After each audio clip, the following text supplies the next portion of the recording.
So the aerated wort that's been cooled is a very rich environment for the yeast.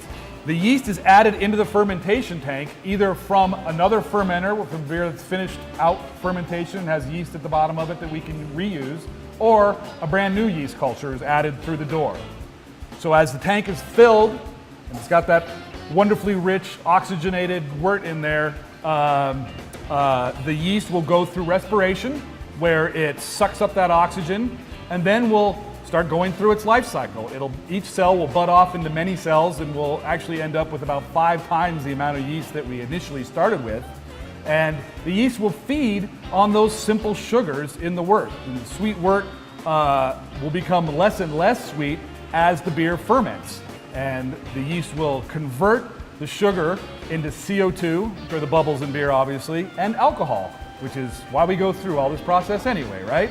So it'll take about 3 days, 4 days for an ale to do primary fermentation, and a lager could take a week to 10 days.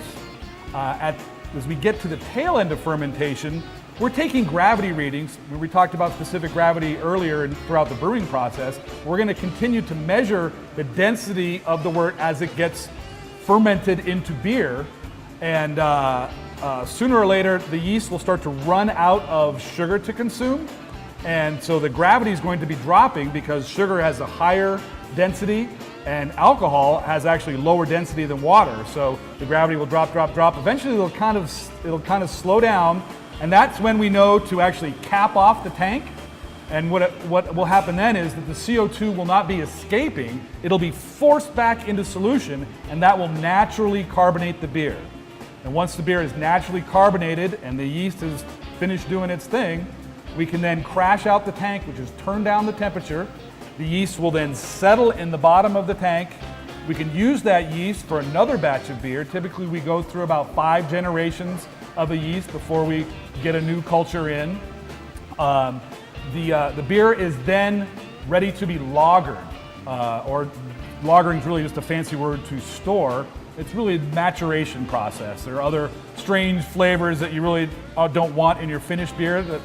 What yeast that's still in there will sort of reuptake, if you will, and the beer will become very smooth. It'll start to clarify, become much more drinkable, and at that point, for a lager, which is an additional 4 weeks, so 5 weeks total, we'll be ready to either filter it or simply transfer it into a serving tank. And we'll also keep track of the CO2 level with the Gehaltometer so that we'll know exactly the right carbonation for that beer so that it's not too foamy and not too flat. It's right where we want it to be.